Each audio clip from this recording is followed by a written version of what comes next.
selamat pagi. Apa kabarnya hari ini? Semoga kalian dalam kondisi sehat-sehat ya.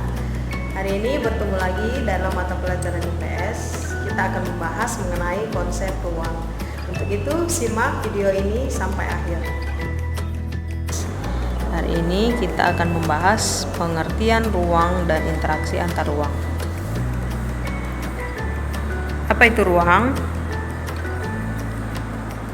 Ya, ruang adalah tempat di permukaan bumi baik secara keseluruhan maupun hanya sebagian yang digunakan oleh makhluk hidup untuk tinggal. Berarti tempat kita tinggal, tempat kalian tinggal, tempat Miss tinggal itu disebut sebagai ruang. Ruang tidak terbatas hanya sebatas udara yang bersentuhan dengan permukaan bumi, tetapi juga lapisan atmosfer terbawah yang mempengaruhi permukaan bumi. Ruang juga mencakup perairan yang ada di permukaan bumi, laut, sungai, dan danau, dan di bawah permukaan bumi, air tanah, sampai kedalaman tertentu. Jadi ruang itu di mana kita tinggal, termasuk udara yang mempengaruhi kehidupan kita, kemudian juga air. Jadi jenis airnya ada banyak tadi di contoh ini ya, laut, sungai, danau, termasuk juga air tanah. Yang selanjutnya, ruang juga mencakup lapisan tanah dan batuan sampai pada lapisan tertentu yang menjadi sumber daya bagi kehidupan. Berbagai organisme atau makhluk hidup juga merupakan bagian dari ruang. Dengan demikian, batas ruang dapat diartikan sebagai tempat dan unsur-unsur lainnya yang memengaruhi kehidupan di permukaan bumi.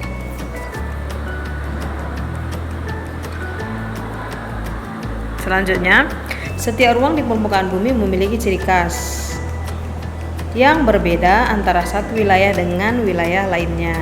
Perbedaan karakteristik ruang tersebut menyebabkan adanya interaksi antar satu ruang dengan lainnya, karena setiap ruang membutuhkan ruang lainnya untuk memenuhi kebutuhan hidup.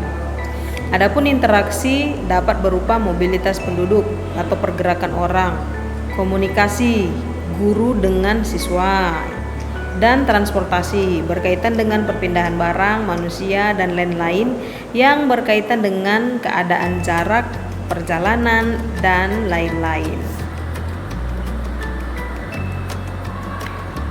Nah, ini ada menurut seorang ahli, menurut Bintaro, interaksi merupakan suatu proses yang sifatnya timbal balik dan mempunyai pengaruh terhadap tingkah laku, baik melalui kontak langsung atau tidak langsung. Interaksi melalui kontak langsung terjadi ketika seseorang datang ke tempat tujuan.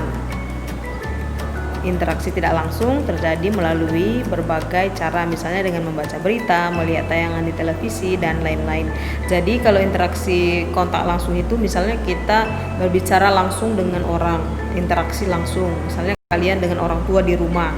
Kalau interaksi tidak langsung, misalnya kalian membaca berita, menonton televisi, menonton berita, begitu ya, itu tidak langsung. Tapi kita melihat, mendengar, tapi tidak secara langsung. Oke. Interaksi ke ruang dapat terjadi pada beberapa kondisi, yaitu yang pertama, saling melengkapi, komplementari atau regional komplementari. Kondisi saling melengkapi terjadi jika ada wilayah-wilayah yang berbeda komoditas yang dihasilkannya. Di sini ada contoh, ada sebuah diagram. Di diagram ini di wilayah A dia surplus sayuran, sementara di wilayah B surplus ikan. Maka di antara kedua wilayah ini mereka melakukan pertukaran. Wilayah A yang surplus sayuran akan menyalurkannya ke wilayah B yang surplus ikan. Terlihat ya dari warnanya yang warna hijau, berarti wilayah A menyalurkan sayuran ke wilayah B. Sementara di wilayah B yang surplus ikan, ini terlihat dari gambar yang di sini, ini warnanya warna ungu ya. Dia menyalurkannya ke arah wilayah A. Maka wilayah A dan wilayah B saling melengkapi. Yang berikutnya ada kesempatan antara atau intervening opportunity. Apa itu kesempatan antara? Kesempatan antara merupakan suatu lokasi yang menawarkan alternatif lebih baik sebagai tempat asal maupun tempat tujuan. Jika seseorang akan membeli suatu produk, maka ia akan memperhatikan faktor jarak dan biaya untuk memperoleh produk tersebut. Di sini ada contoh sama seperti tadi, tapi yang membedakan adalah di wilayah A ada 3 wilayah di sini, wilayah B dan wilayah C. Wilayah A surplus sayuran minus ikan, berarti surplus sayuran dia sayurannya banyak, sementara ikannya kurang. Wilayah B kebalikan dari wilayah A, dia ikannya banyak surplus, sayurannya kurang minus. Wilayah B dengan wilayah C posisinya sama, ikannya surplus banyak, sayurannya kurang. Nah, bisa dilihat di sini antara A dengan C mereka boleh saling melengkapi. Antara A dengan B mereka juga boleh saling melengkapi. Yang membedakannya adalah lihat di sini, tadi disebutkan di awal faktor jarak dan biaya untuk memperoleh. Maka wilayah A dia boleh memilih antara memenuhi kebutuhannya dengan wilayah B atau dengan wilayah C. Dia akan mempertimbangkan ini yang mana yang lebih efisien dan efektif. Karena wilayah C ternyata lebih dekat, maka wilayah A memutuskan untuk melakukan interaksi atau pertukaran dengan wilayah C. Maka di sini dibuat simbolnya dengan tanda panah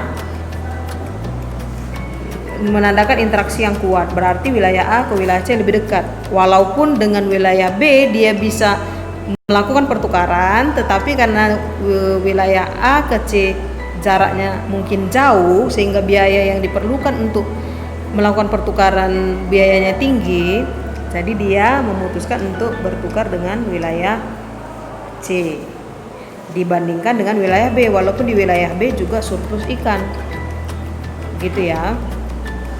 Sama halnya seperti kalian ketika membeli kebutuhan kalian di tempat A dan di tempat B, harga buku yang dijual sama, tapi karena di wilayah A lebih dekat dengan rumah kalian, maka kalian putuskan untuk membeli di toko A. Kenapa? Karena lebih dekat.